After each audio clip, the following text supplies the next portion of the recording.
Everybody, no music tonight. We're just gonna get right into it. Sorry for the slightly delayed start, but another episode of What's New in Kaiju, baby. Leslie, how we doing, man? What is going on? Doing good. Doing good. Once again, happy to be here on another edition of What's New in Kaiju every Wednesday night, ladies and gentlemen. Thank you so much for being here. I want to give a huge shout out and thank you again to John Ruffin for participating last week in our Shin Godzilla discussion and the 311 discussion. So, again, thank you, John. Really do appreciate that. And of course, like I said on that show, you've not seen the last of John Ruffin here on Kaiju Live. We got some things that we want to do with the Kaiju professor, you know. So, but thank you again for checking out that show. And now we're here to talk about new figure and merch news and the latest episode of Monarch Legacy of Monsters Season 2. So I can't wait to dive into it. The only shame of last week's show is the Toho ninjas did not like that I played anything from Shin Godzilla at all and blocked the episode for like an entire day until I edited out some parts. So, you know, just I don't know. And that one bothered me because it was like the clip that we played, we had stopped, talked, played, stopped, talk. Like it wasn't like we played like a 4-minute straight clip of like. So I don't know. That one's like, come on, whatever. But I digress. But yes, I don't understand it either. I mean, considering the fact that again, we do these videos for entertainment, for even sometimes educational purposes, but we don't do it to make boatloads of money off of their property. If anything, we have given so much money. I mean, look at this shit over here. All this money. Toho, yeah, I know. Like, come on, like I have supported you for going on what I'll be 50 in a couple of years. So basically, for the past 45 years, I have done nothing but support you over and over and over and over and over and over and over and over and over again. But as soon as we post a 2-minute clip of a movie, you want to just shut us down and lawyer up and all that other crap. So, I mean, it's like, I love Toho, but then there are times where I'm like, why bother? You know? Yeah, that one rubbed me a little bit the wrong way. Cause like, I remember when we did the, cause they did the same thing with when we did the, when I showed you the Mecha-Godzilla from My Hero Academy, the anime. Yeah, that's right. What? That's right. And that was like a 20-second clip. And that one I kind of get because I let the clip kind of fully play. I didn't pause it or anything. This one I was just like, I don't understand. Like, what? But what really hurts about it is, again, I don't mind you get hit with the copyright, which we're not even a monetized channel yet, so it's not like that does anything to us. But it's weird because most trailer reviews, and I do it all the time with Avandra. We've done it with Green Lantern. Like we just did Lantern, Scary Movie 6, like Mario, literally Mario Brothers, a film, the next film that's going to make like $10 billion just because Yoshi's in it and it looks phenomenal. They'll give you a copyright, but they don't block your video. That's the thing. Like Toho flat out, like your video is gone. Like it is completely taken off. It's strange. Like, whereas the other ones are like, oh, you just can't monetize this, which is fine. I mean, I get that, but they don't take your video down. Toho is like, fuck your video, man. We're taking it down. But which is weird because I know I subscribe to certain video historians that do like retrospective dives into like the classic Godzilla films or just Godzilla films in general. And there have been many times where they post full like scenes of Godzilla films, like unedited sometimes. I mean, I'm not saying they post the whole movie, but they post sometimes really elongated scenes to really flesh out what they're trying to say in their videos. And yet a lot of those channels are monetized because they got so many subscribers, and yet a lot of those videos do not get taken down. So it's like, I don't know. I just wish that one rule should apply to everybody, not just for some, for whatever reason. Again, I don't get it. Yeah, yeah. Sometimes it's just you play the wrong clip. I feel like you just play the wrong one time, and it's like, nope, we don't like that. But yeah, but it is what it is. And we've done it with Monarch. Monarch never does it to us. So let's talk about Monarch, shall we? Absolutely. So this episode was definitely more of like a deep dive Human-driven. into, yeah, very, very human driven and giving a lot of depth to some of these characters. And, you know, for me, my favorite, I'm so glad that they're giving Hiroshi more than just like, I was a dude that had two wives. Because that's for the most part what he's kind of been. He's just been, you know, his daughter's reason for tracking him down, and then the double life. And he really hasn't had much development other than he's a genius and he likes women a lot. So I really loved that this episode played a lot more into, one, how weird it would be, and like you can kind of see it on the characters' faces, if your mom came back and now she's younger than you. It's like such a weird dynamic.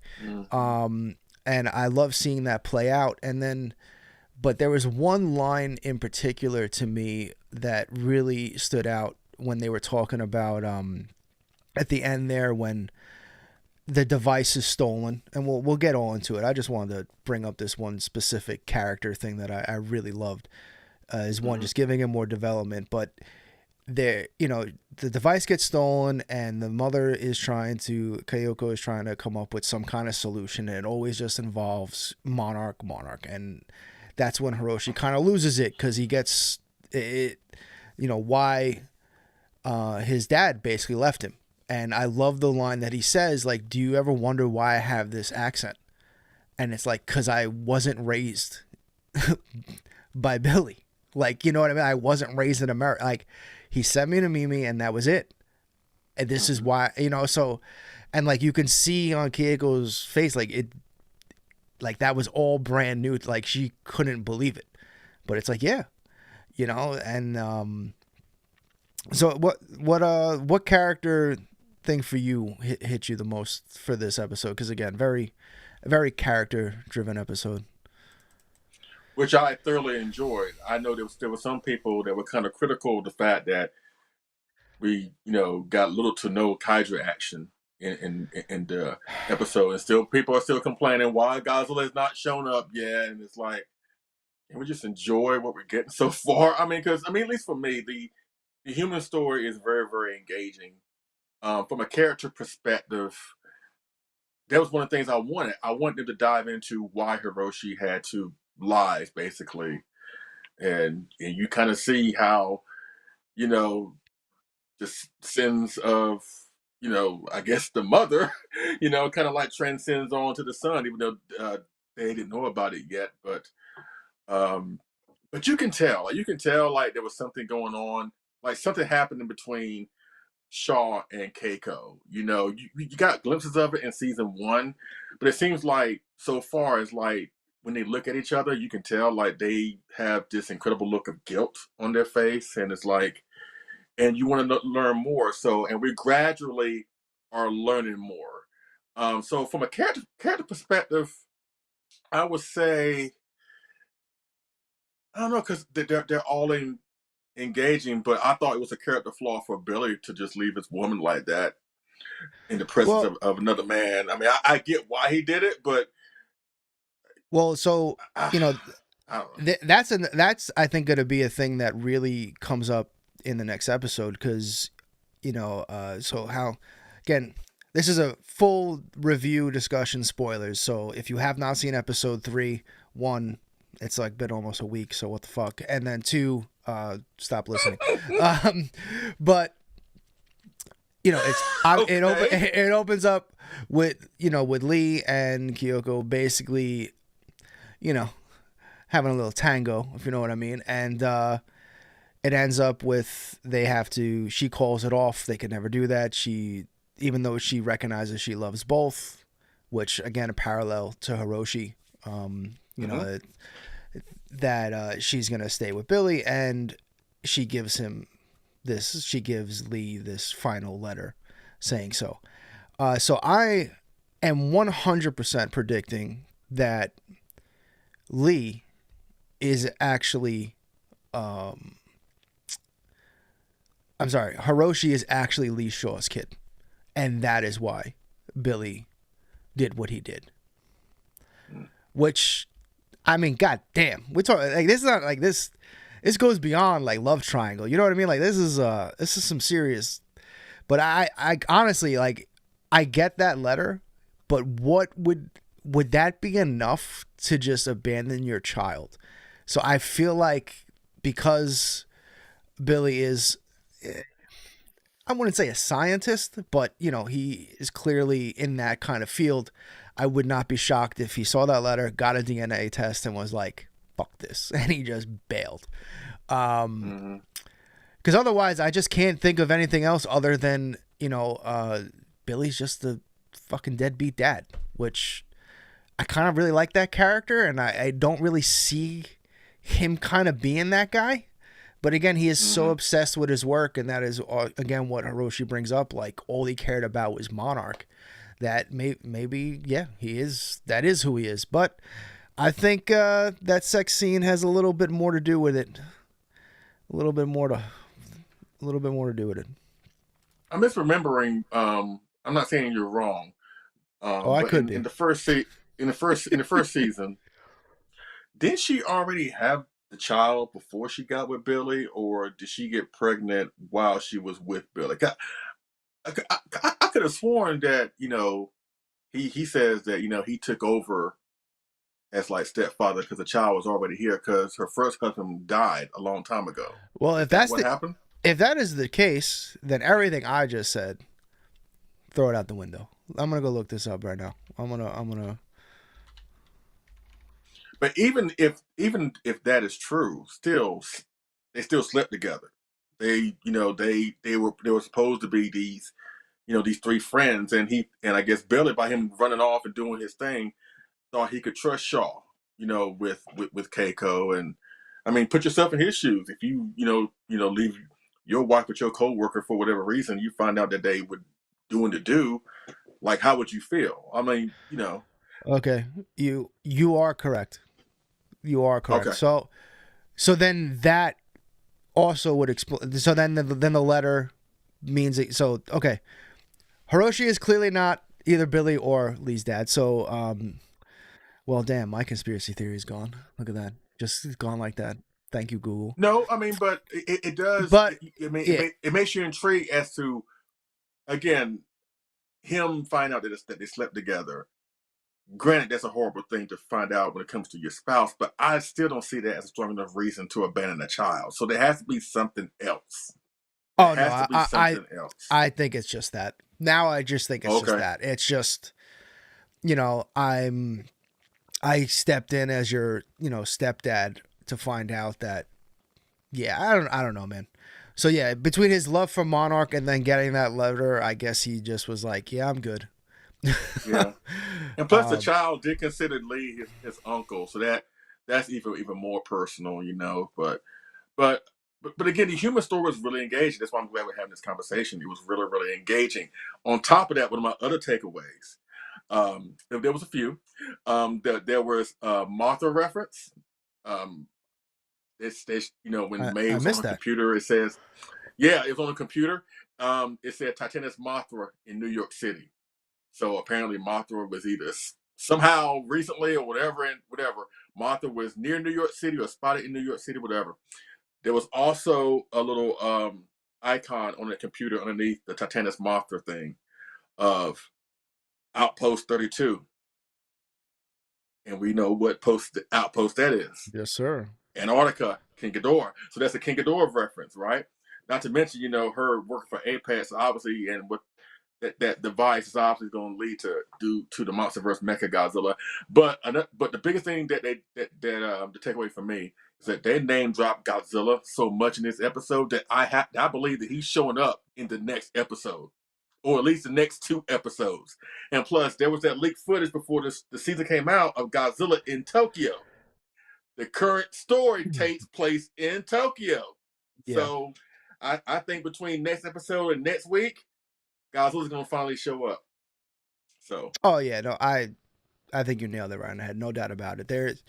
There's too much. The device that they stole, if you don't recognize it, it's actually the device from Godzilla vs Kong that is basically the call that they installed like in Mechagodzilla to draw him out towards them. So this is you're seeing the prototype version of that. So I'm assuming Apex, who is now basically come in completely in charge, pushing Monarch to the side, which is a little strange, but you know, it is what it is. They're definitely going to turn this thing on because they're obviously going to. They're thinking they're going to probably test this on Titan X, and it's not. It's going to attract Godzilla, and that's how they're going to find out that this thing can lure Godzilla, and Apex will eventually down the line fine tune this and be able to use it to call him. But which I think is a great, awesome little Easter egg and layer to Apex and how long they've kind of been in the game. They didn't just show up in Godzilla vs Kong, which kind of, you know, they were never mentioned in the other two movies, so like they do just show up in Godzilla. So this is nice to see how much they were actually involved since G-Day. Tied into everything, yes. But this does bring my one issue with the show in general, and we've grazed upon it a little bit, but I kind of want to really talk about it. I don't see where this Monarch is from. Like, it almost seems like it's either a completely separate division or like almost, you know, a complete offshoot. Like, I don't even you would assume the way Monarch's been operating that they are actually Apex. Like, there's no real difference. Because this is still before Godzilla. This is after G-Day, still before King of the Monsters, 2019, where Serizawa is still relevant character, so much so that when Monarch is making cases to the government, they send Serizawa in there as their speaker. So he's very high on the chain of command, and yet you never hear this guy's name. He is never he's never mentioned, and the Monarch that he was representing that we saw in 14 and 19, it doesn't seem anything like what we're seeing from these first two seasons up to this point. You know, it seems like it almost seems like bringing Lee Shaw and Keiko to the future together is like gonna try to, now it seems like it would be like what Serizawa was a part of, but again, timeline wise, I don't see how it fits. What's your take on that? That's kind of like the problem when you have shows that try to build lore off pre-existing movies. You have to try and, you know, tell these stories where things can actually fit. And I get what you're saying. I get what you're saying. Because Serizawa, his name has only been mentioned once so far, to my knowledge. It was briefly mentioned in the first season, to my knowledge. I don't think he's been mentioned once, you know. I hope he does make an appearance, you know, but, you know, there's no guarantees because, you know, he's a high-profile actor. But you're right. This Monarch does feel different than the one in the movies. But at the same time, the movies don't go that much into Monarch either. You know, this show is all about Monarch. So yes, we're going to experience in a more grittier side than the sanitized version that we get from the movies, you know? And that was one of the biggest things that I took away from the first season that I actually do appreciate, because it wasn't the Monarch I was expecting. Again, this Monarch came across like a terrorist group, and which I could understand. If you don't want, you know, the world to know about that these things are out there, and or even the organization itself exists, it's no different than the CIA, really. Like, they go through sometimes terroristic lengths to protect information and people in power and things of that nature. Like, there's some things that the mass public should not be able to know. So I get why they do what they do. So far, I'm down with the more darker side of Monarch. But now with Apex coming into the fold, is gonna, maybe we'll start to see that lighter side of Monarch. Because I find Apex more sinister. I mean, obviously they made Mechagodzilla, but I find them more just a little shadier than the current Monarch. If that's your thing. No, I'm with you, and that's why it's just that that connective tissue, I don't really see how they can do it. I'm intrigued and hope that they do find a way, but I really cannot see how it connects of any kind unless it's revealed that there really are like different sectors of Monarch. Like there's, maybe every outpost has its own team. I don't know. Mm-hmm. I don't know. And is that something that they've ever talked about? I don't know. I mean, that seems like because there's a lot of outposts, so that's a lot of fucking monarchs that can operate completely individually. I don't know. That doesn't seem very plausible. But Yeah. again, in the world of giant monsters. Yeah. But either way, it was a great episode in my opinion, even though, again, it was a little to no kaiju action. I actually enjoyed a lot about the first part where you kind of get the perspective from the villagers that, in a way, kind of worship Titan X as like a cult god, and they even gave him to have a specific name that they call her, Kokai, which is a throwback to, in my opinion, is a throwback to what the villagers call Varan in 58. Baradagi, or in Gorgo, they call him Gorgo or call her Gorgo in London, but the people, I guess in Ireland, wherever they found Gorgo, they call the monster Ogre. So I do kind of like that, where it may have an official name, but the villagers call it something else, and how it's kind of beneficial to their fishing grounds, and so. But I dig it, like everything about this episode, even including the humans. Like I really dug. But it was funny because me and Sandra were watching, and after they show Keiko and Lee Shaw doing the do, and they and the next day they're traveling through the forest by the river, and old boy pops up like Keiko, and he runs and hugs, and Lee Shaw's like in the middle, and and Yeah. that last shot when he finds the letter, me and Sandra were like this for each other. We're like, ooh, Yeah. A lot of tea. A lot of tea. yeah. I'm like, okay, all right, but Yep. again, Pretty much. Pretty much. I enjoyed it. I can't wait for the next episode. I gotta say though, my favorite character, or rather lack of, and kind of, is they finally, almost everyone on the entire cast in this episode lets Kate know how absolutely fucking ridiculous she is, and I loved it.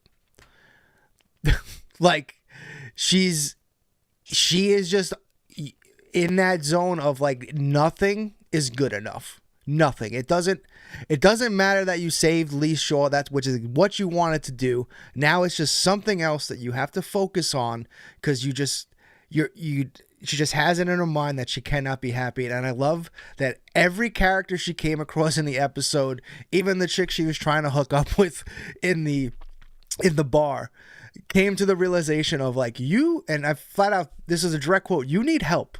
And I was like, finally, someone said it. Because it's just like, what is up? It's like, I don't know. Her character is still, to me, the worst on the show. Like, that's a main character. I'd probably say it'd be May, but she's not really a focal character. You know what I mean? Like, she's definitely one. I wouldn't say she's part of like the core 5 characters. She's kind of like the brother.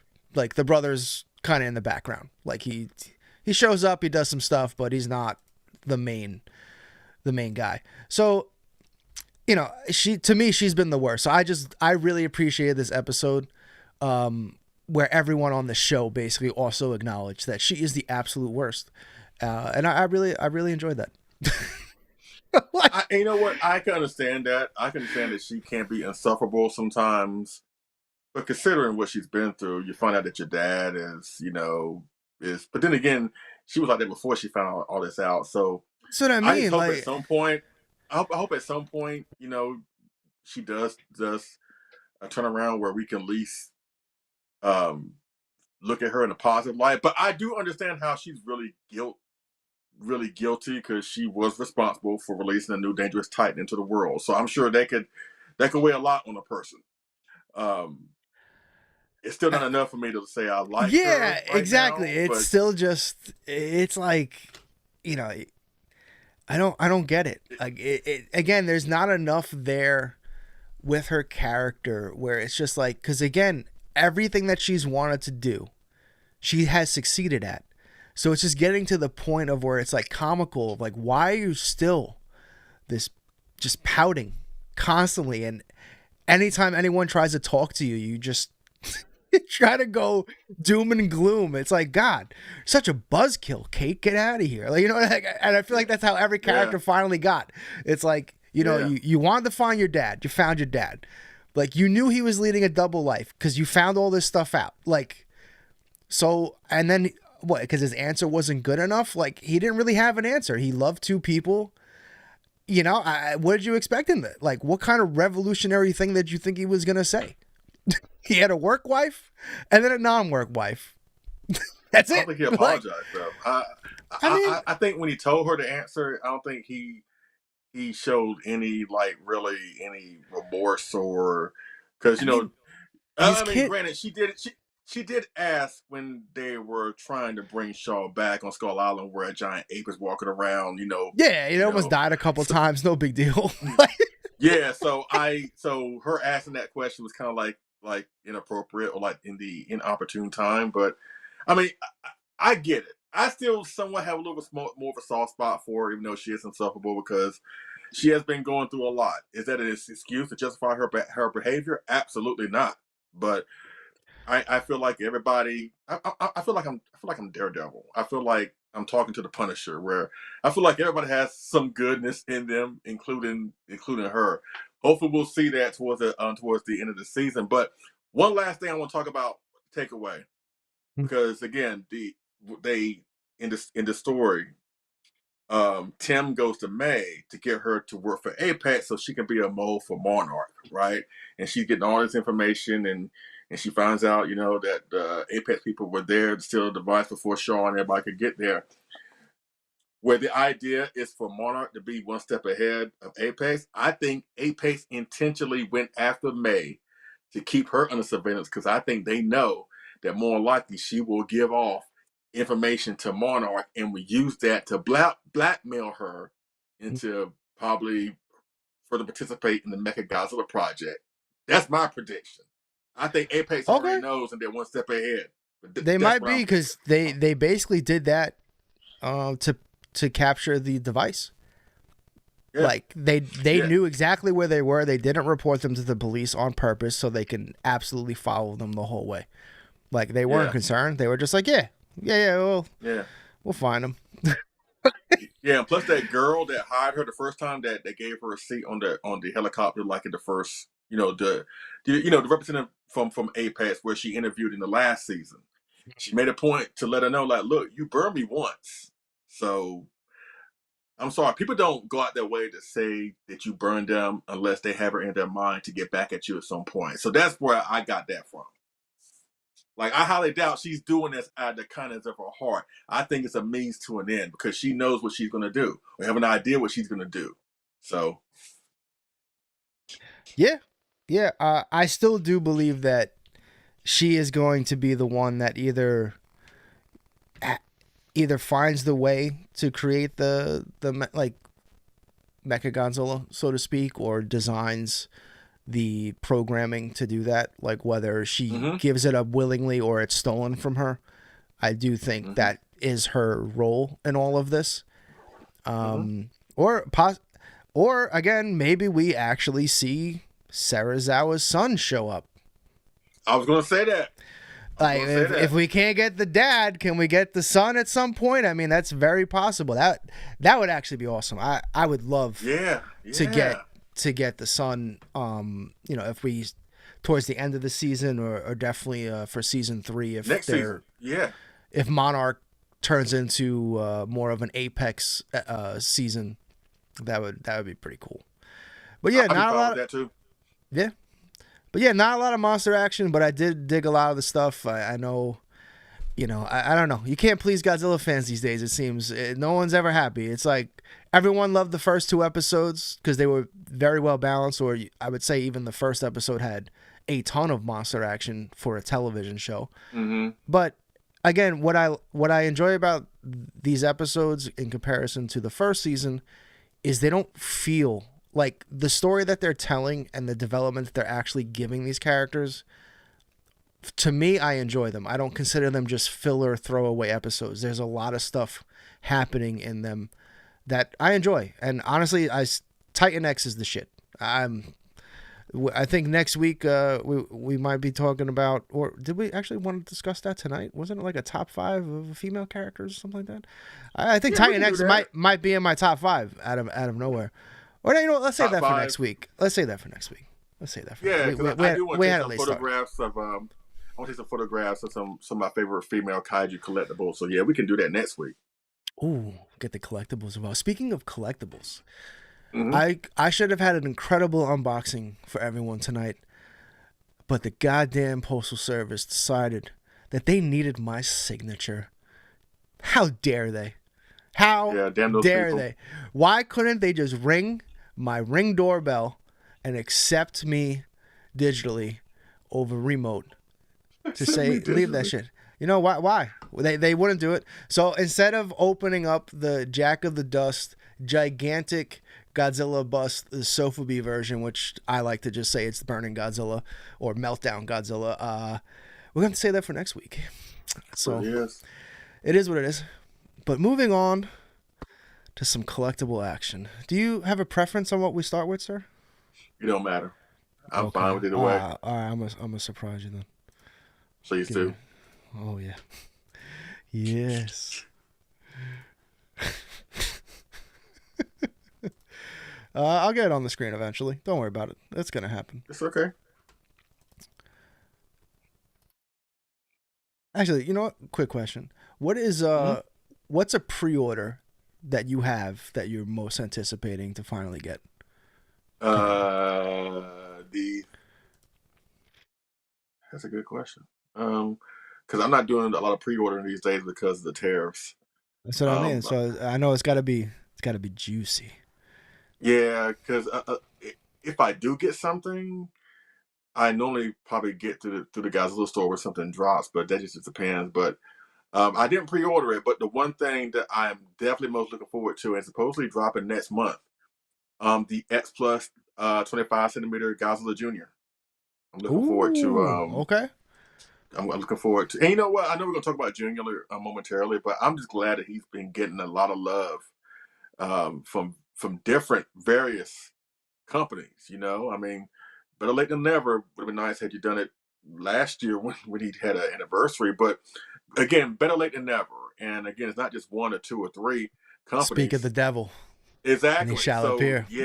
Yeah. So I gotta say, man, this sculpt from Bandai, man, when Bandai hits, they hit, man. They hit. Some of the newest Movie Monster Series sculpts are just fantastic. And for starting collectors, and you know, my dad and I started with Bandai's, and I don't collect them anymore, but man, I love this sculpt.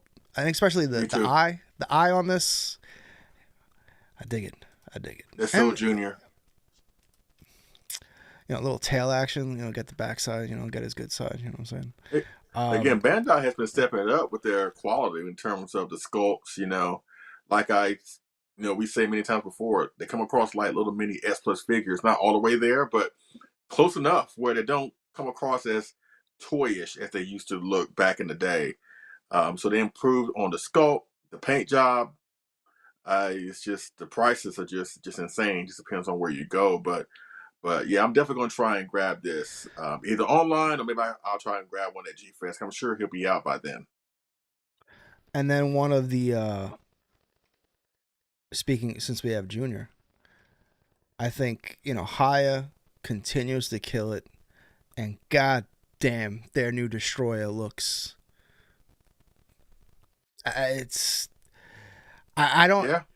honestly don't know what's happening over at SH MonsterArts. I don't know how every month you keep getting absolutely blown out of the water by a competitor who's offering their figures virtually at half the price you are.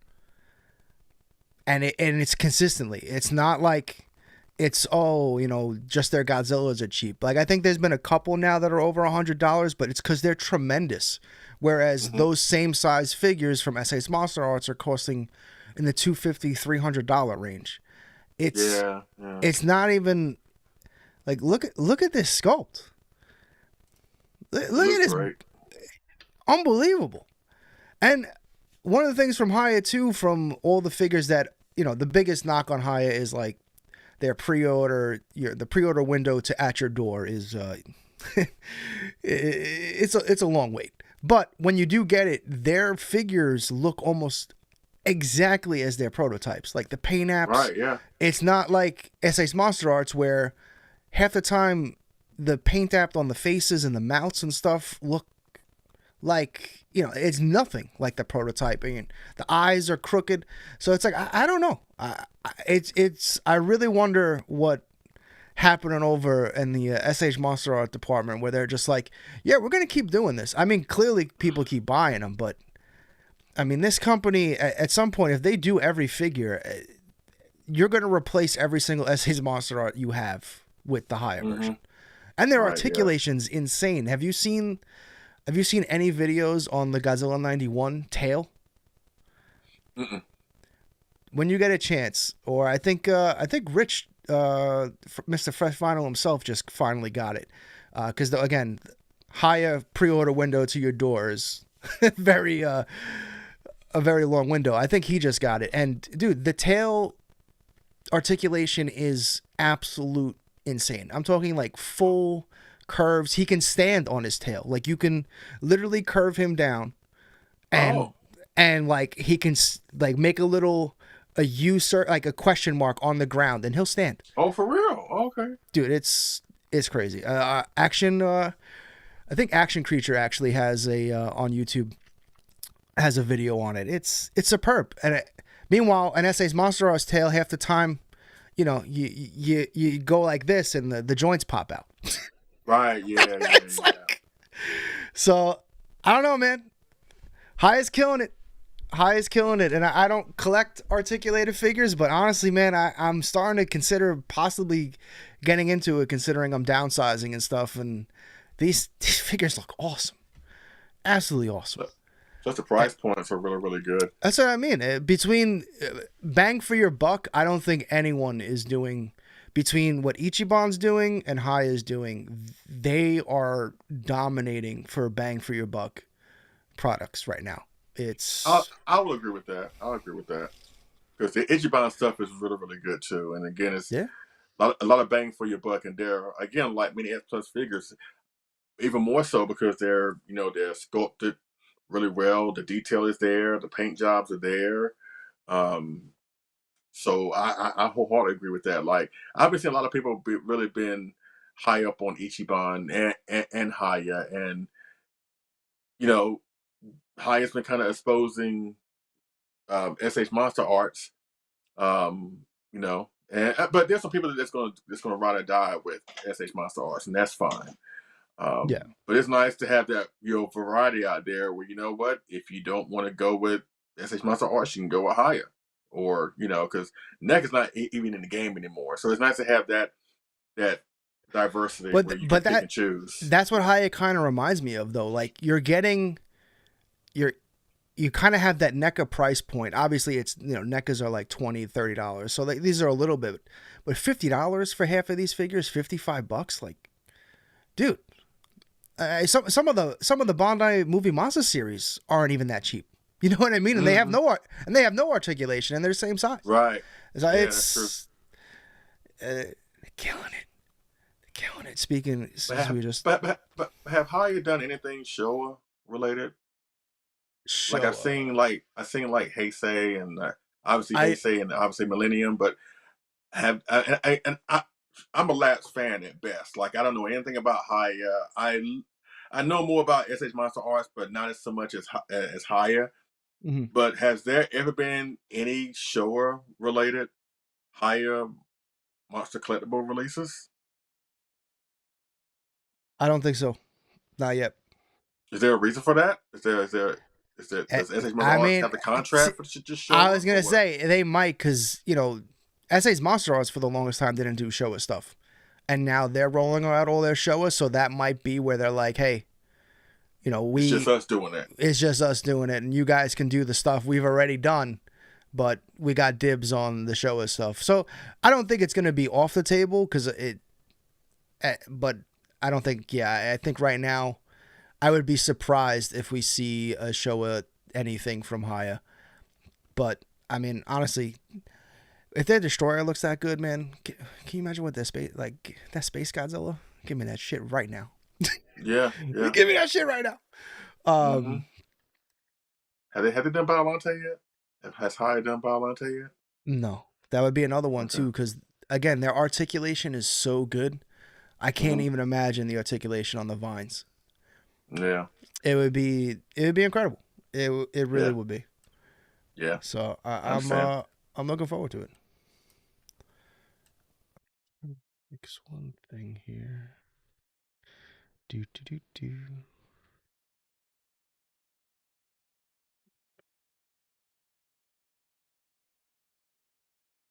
While you're getting that up, I can't believe that in a couple of days it's going to be spring.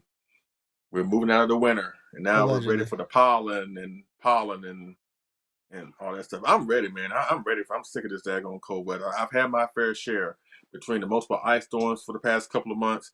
I'm ready to get back out to grilling and enjoying my sunroof in my car, and I'm just ready. I'm ready for, Kaiju Brooklyn, 4th of July, G-Fest. I'm ready for it. I'm ready for it all. So, because this year's going to go by fast. And don't forget, -Zero is still coming out. Like, it's like, sometimes I forget about it. And then I see something online and reminds me, I'm like, that's right, we are getting a new Godzilla film. We are getting a sequel to, or continuation of -One. Like, because again, April's like in 2 weeks. So that means what? 7 months? And we're going to have that new movie. And by then, Supernova will already be cranking up when it comes to promotion. Yeah, so we're doing good. We're doing good. I'm sorry. I'm fiddling around with something right now. You're fine. But yeah, the Godzilla Jr. is what I'm looking forward to. Even though I didn't pre-order it, but I am looking forward to the 98 Godzilla 2 from S Plus. Like I do, I want to get that. That's dropping in May. Hopefully, if I get it, and if I can get it, because I chose DHL shipping, stupid me. But if I get it before Kaiju Brooklyn, I'm gonna bring it with me so you can see it in person. So maybe we can do like a on the spot review of it to put on the channel or something. Yeah, one of the things I'm really excited about with Kaiju Brooklyn is I'm gonna kind of step out of my little home studio and actually have a whole little setup to do live interviews and room tours and really and I plan on doing it all live as well. So out of my studio and into an actual convention for the first time, I'm excited and nervous about it because again, never done it, but I really want to see. I really want to see how we can do it. I think Kaiju Brooklyn's gonna be awesome, man. We got oh yeah. After this, you can have a residence. You can have a residency there. I'm predicting that. I hope so, man. I hope the show keeps going on, and this one's better than last year. Yeah. And definitely stay tuned. At some point, probably next month, we're going to probably have Robo7 himself an interview talking about Kaiju Brooklyn, and I'm hoping to also get Sal Ultrazilla the Zillions as well, because I know he does a ton of stuff panel wise and everything like that. But but back to the toys, baby. Okay. Talking about bang for your buck, we were talking about Ichiban. This new Ichiban, this is it's got kind of revealed later. It's allegedly part of the Mecha-Godzilla and Super Mecha-Godzilla that came out, the best high-sci film. And it's not. I'm sorry, you were not gonna say that. No. Oh yeah. You know, since we're talking about the best hindsight film, I thought it was awesome that they put these vehicles in. That this is something that I've been wanting X Plus to do, and I've always been shocked it's never been done. Is just releasing the Rick extras that they've had, all the minis. Yeah, because as like a set, like a full set. I think I would personally like that, you know, and I don't know. I think, but this is the second closest thing, and they basically did it. We're getting the P1, we're getting an Axion ship, the Oxygen Destroyer. I forget what this thing's called. Isn't this from? It's from Terra. Oh shit, that is from Terra. Why was I thinking this was from the Mysterians? Is that close to the Mysterian ship, or am I insane? Why no, I don't know. Don't it's like, hey, when I see this, I just think of Godzilla blasting him out of the sky when he's got Titanosaurus and like a full Nelson or something like that. But yeah, Nathaniel, it's a power rocket.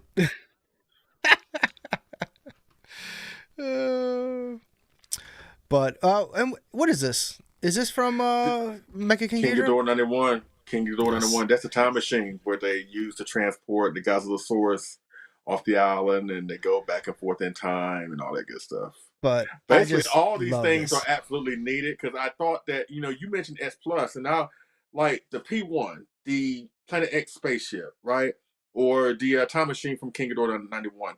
All of those would have fit right in the Toho Maniacs line, right? Because they have done ships, like they've done the Gotengo, right? They got the Godzilla Tower, they got, you know, Serizawa and the Mushroom Man, you know. So they've done human characters, or just, you know, human characters, locations like the tower, and vehicles. And that was tailor-made for a P1 rocket, a Super X3, or something. And it's like, they just, you know, I mean, we haven't had any new Toho Maniacs like it in a while, but like that could have been perfect for that line. But I thought, I'm with you, man.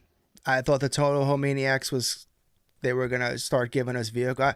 I don't know why the vehicles don't get more love, because like you'd figure, one, diecast cars is a very collectible thing. If you made a bunch of diecast vehicles in those type of scales, I would get every single guy. That's why, like the Maser Tank, I feel like is the only vehicle they've ever really done a lot in different sizes and variations. Like, but none of the other vehicles get any love, and I don't understand why. They're so memorable, except for, you know, the Mysterian ship that I didn't recognize from Terror Mechagodzilla, but the other ones, very memorable. Yeah, there's plenty to choose from that anybody could do, like Doctor Who's helicopters from King Kong Escapes, the Moonlight SY3 from Destroy All Monsters, the like I said, Super X1, Super X2, Super X3, Garuda from the best Heisei film, whatever. Goddamn right. Say it again. The best Heisei film, whatever. Or, you know, or Megara, split him up. You know, the Land Megara, Star Falcon, the Griffin from Megaguirus, the Katango from Final Wars. I mean, say what you want about the film, but that ship is awesome. Yeah, you can, the list goes on and on. Like, this is a series of, you can, at the very, like, you could have up to like 40, 50, you know, that's why, and then, you know, so, yeah, give it to me. I love Ichiban doing this, man. And I'm definitely going to get it. I'm definitely going to get it, especially for the P1, so I can put it with that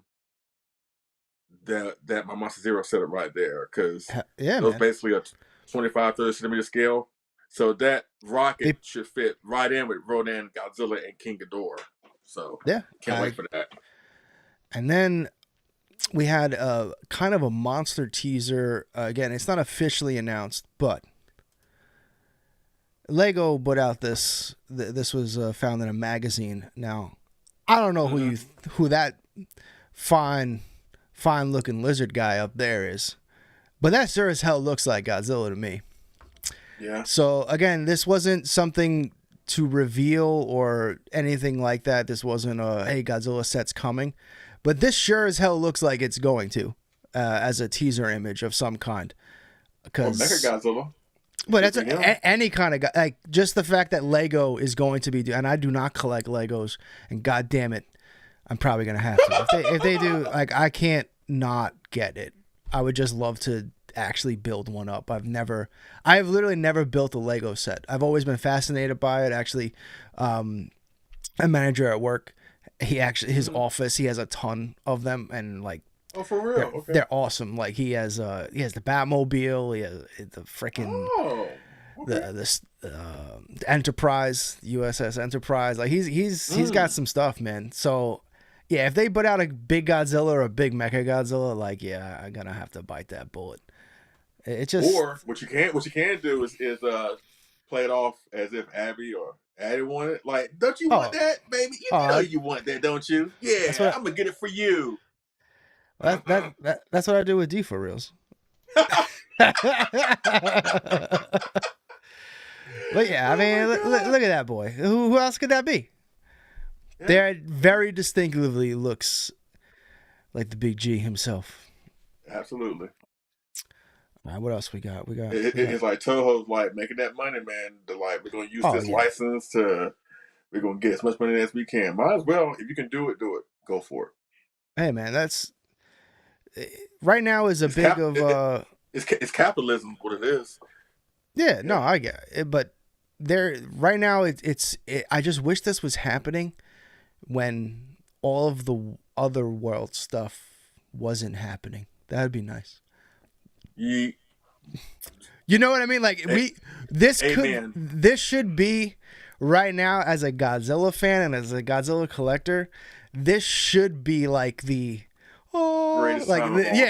is it. It's never. We're in the peak of it. We're probably gonna see like 2, maybe 3 more years of this, especially as the new movies go on, and then it will, fade out for a bit. So like we're right in the thick of it, and massive collectors like you and I are sitting here going, I'll hold off on that because I don't want to pay $7,000 for shipping. You know what I mean? It's just like, what? I hate that that's I hate that that's a thing. I'm not doing it. Nathaniel says he thinks there might be Godzilla condoms. You know what? Why not? I'm not going there. I'm gonna just leave it alone, buddy. Right? Yeah. So it's got to be called the Big G, right? Like, if they came out, like, that's got to be the. Again, I'm not going there with y'all. You're on your own with that one. All right, up next, and I think this is our last. This is the last thing I got for tonight. I completely missed this announcement when we were talking earlier. I was like, how did I miss this? Because I was kind of like trying to cycle back because we didn't really cover anything that was new last week. We pretty much focused 99% on John and his tale of Shin Godzilla, which, if you have not seen it, definitely check the playlist of What's New in Kaiju, and it's definitely worth a listen. Absolutely, it is. But this boy, so the Mecha-Godzilla, or was this the Beast Buster, or I forget what its actual official name is. It's something weird, like Zero Type. Clash. Yeah, no, I know the ride, the ride clad, but this name, I don't even know if they actually call it Mecha. I don't know. But anyway, X Plus announced or something. I don't know. X Plus announced that they are doing this in 30 centimeters, and Jesus. I need it. I need it. I think this design is awesome. This is like the perfect blend of MonsterVerse and Toho, in my opinion. Like, it takes enough from the MonsterVerse, like the things that I liked, and then improves upon it with stuff from the Toho, like yellow eyes. As much as I love the red eyes, but I just love it. Give it to me. You know what? And that's if I regret anything about Japan, I wish I would have had a chance to go and see that. You know what I'm saying? The ride? Yeah, because it came out, I think, right before we got there. But things happened, and we were scheduled to go see it, but things happened, and we couldn't make it out there. But if you're still around by the time I go back next year, I'm definitely going to try and check it out, because I wanted to see how this Mechagodzilla looks in action. Because again, I mean, I love Yamazaki's design of Godzilla in -1 and the ride simulation. and I was I was a little worried because his rendition of King Ghidorah from the first ride wasn't that good. I'm sorry. Like, that one looked like legendary King Ghidorah on crack, and he's trying to get his life back together, but he falls every single time when he tries.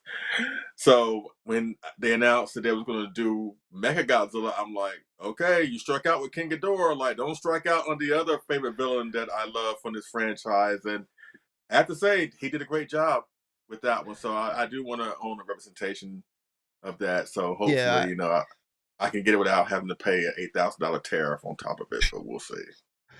never. Yeah, that's a problem because that's going to be 30 centimeter. So it's going to have to scale with the last X Plus that they just came out for pre-order because that's technically the ride Godzilla and not Pretty much, yeah. minus zero. So he's going to have to scale with that one, which is borderline gigantic. So, and that was almost like 40 centimeters if you think about it. It is almost that.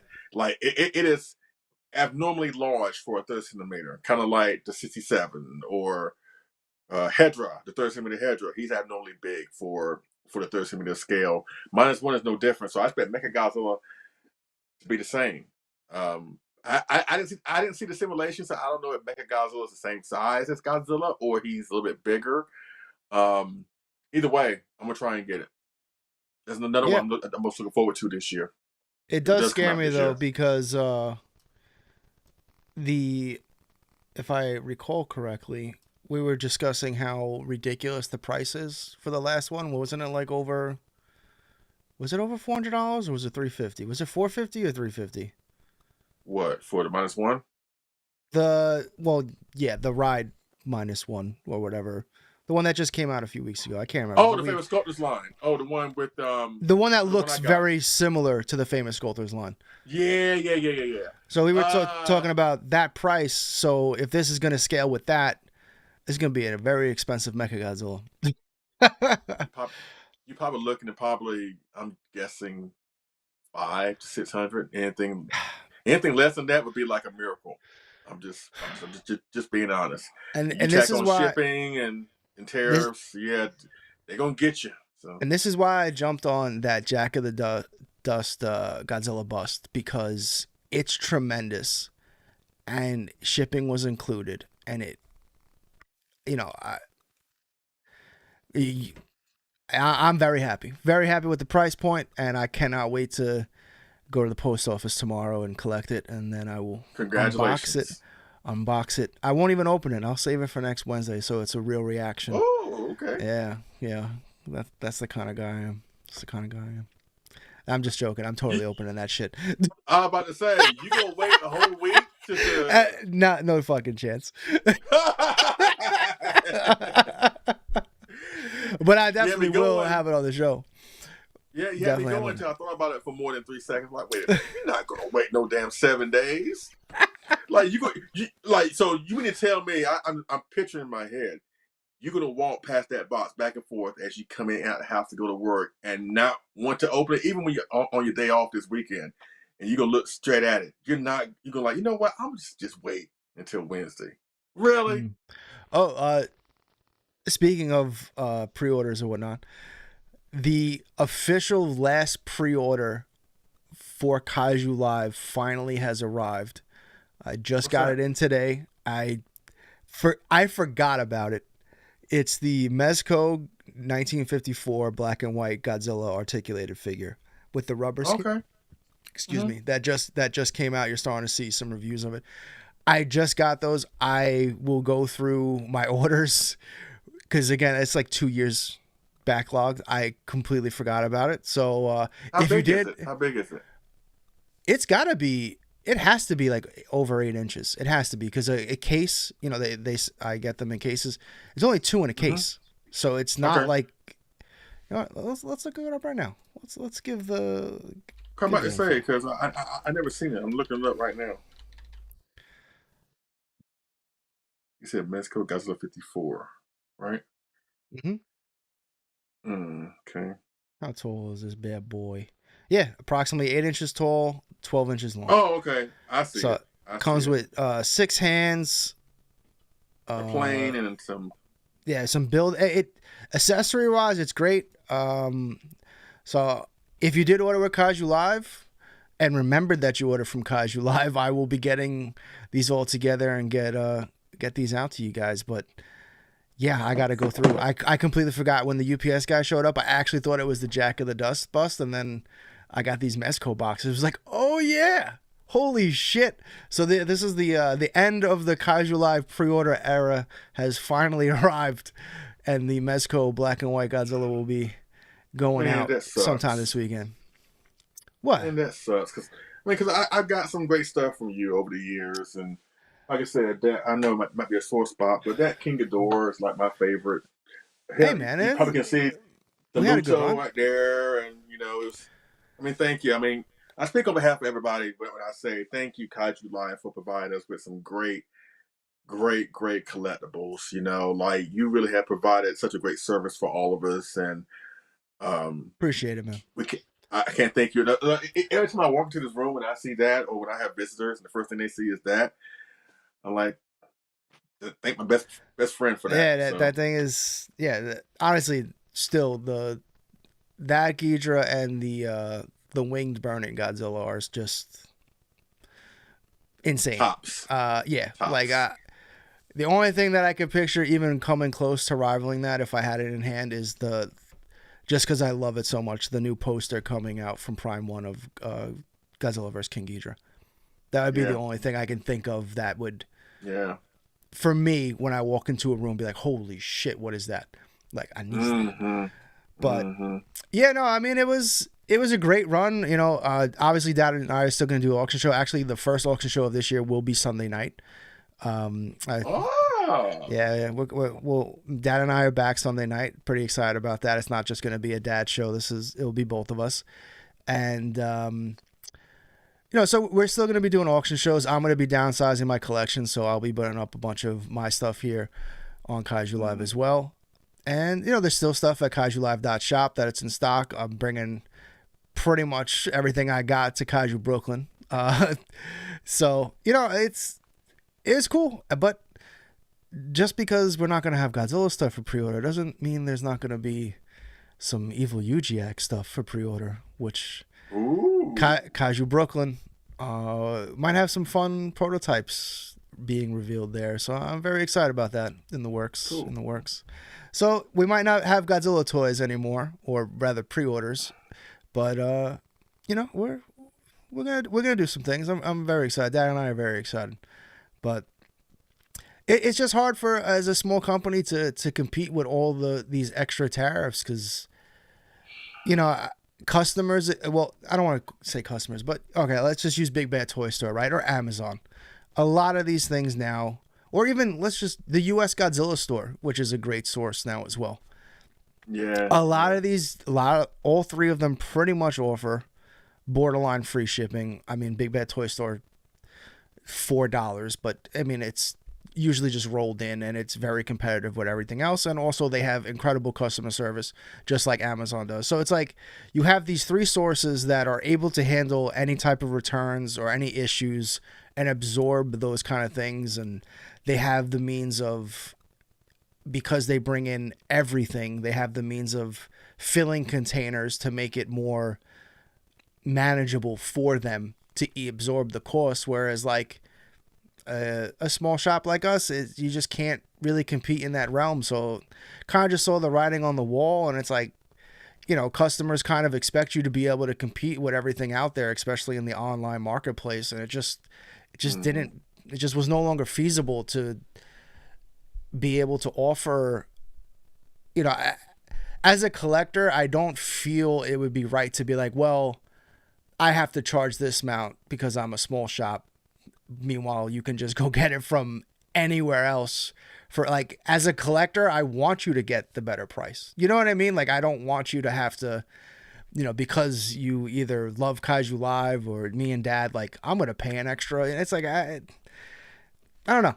So it is what it is, but bigger, better, onward. That's all I got left. I respect that. Yeah, and then plus, again, thank you for the Ghidorah. I love that thing. So thank you. Hell yeah. And that Black Dragon Destroyer, even though it wasn't a pre-order, but it was Oh yeah, he's right Yeah, there. He sure yeah, I is. can see Yeah, him. I see yeah, him. I don't know why the fuck I yeah, sold that. What was I thinking? yeah, yeah. It was, it was only because it was you. Yeah, yeah, your uncle says hello. He ain't Yes. going back, but you know. Oh, and that KOC 64. That's another nice one you got over there. Yeah. Yeah, and yeah, that junior right there. Oh Basically, yeah. 25% of my collection is thanks to you. So thank you for You're welcome. everything. I Thank you so appreciate much it. for being a incredible customer that turns Right. into an incredible friend. That's Why honestly. can't I quit you? Why can't I quit you? Oh my god. But you know what? That's the perfect way to end. That's the perfect way to end. Why can't I quit you? But yeah, so this Sunday we got the first auction show of the year, and then if you're a baseball fan or a Yankee Met fan, Chris and I are doing our first 4-7 podcast covering the Yankees and Mets Saturday mornings at 9 a.m. and we'll be doing that the entire baseball season. So while we're not doing pre-orders, Kaiju Live's doing pretty much live shows. Once that show starts, this week we're literally having a live show every day except for Monday. So we had one yesterday, which if you're a Shining fan or love conspiracy theories, definitely tune into that episode I just did with Avandro Charles and my friend Troy. Shining, it just a great conversation. We have What's New in Kaiju every Wednesday. We're doing it right now. Tomorrow, Last Leg Parlays on Other Sports Show. Friday night gaming with my buddy Ray. He does the gaming, so another marathon stream. Then Saturday we got the new 4-7 sports podcast, and then Sunday we got the auction show. So literally Tuesday through Sunday, Kaiju Live. I hope I can keep that up. We're gonna see if I can keep that shit up. Kelly might kill me at some point. She'll be like, "What the? You need to stop. I can't keep putting these kids to bed myself." Yeah, you might need to take her to Ruth Chris or something just to ease her mind a little bit. That Ruth Chris more for me, not for her. So if that's what she wants to go, that's fine with me. But yeah. You got anything you want to plug before we go? Again, thank you for checking out, the stream we had with John last week. We got some stuff, cooking in terms of content. I'm still trying to iron some things out. I got lots of ideas that I want to incorporate here on the show. I was telling AJ earlier today that expect a show where we're going to talk about, or at least, 'cause I know we talked about doing anniversary streams or anniversary shows, right? It won't be here on What's New in Kaiju. We're going to do it like on a separate stream where we have more time to talk about it in depth. And I want to do an anniversary show talking about, all the anniversaries, Kaiju wise that's happened in this year. But there's so many to dive into that we're going to split it up. Like, I'll just give you a tease on one, and then we'll talk about more like next week or the week after that. But AJ and I, at some point, we're going to talk about pretty much all the cool Kaiju things that have been celebrated in the year of 1966. They're celebrating its 60th anniversary. War the Gargantuous, Eberhard the Deep, a.k.a. Godzilla vs. the Sea Monster, Ultra Q, Ultraman, Gamera versus Barugon, the Damajin trilogy, and also, since he and I are huge Batman fans, we're also going to incorporate Batman 1966 with Adam West and Burt Ward and all the wacky villains, Pow, Zap, Bam, and all that. That's gonna be a fun ass show. I don't know how much I'm gonna be able to contribute to the Ultraman stuff, so I'll definitely be leaning on you for that. Or maybe I'll finally try to at least get a couple episodes of Ultra Q in, since I own the goddamn thing, but I've never actually watched any of it. It is really good. It's really, really good. Again, I've always described it as like a Japanese version of the X-Files or the Twilight Zone. So if you like those kind of shows, it's the same thing with Ultra Q. It's just more with a Japanese twist. Not every single episode has a kaiju in it. It's more about strange phenomenon, but it's really, really good. Also, you'll see like cameos of certain, Toho actors or whatever. You might see a redress Godzilla prop or suit or whatever. Like, it really is good. Like, if you're a fan of the Showa era, especially during that mid period between 64 and maybe 66 and 68, you will love Ultra Q. But yeah, we're gonna talk about that on a stream at some point. We'll let you know when. what bat time, Yeah, what bat channel. And if you've never noticed the stinger or the little cutaway that I have of the Kaiju Live logo, it's literally the exact 66 sound and design done by Joseph over at Kaiju TV. Definitely check them out. Shout outs to Joseph. Thank you so much, man. But all right, everybody.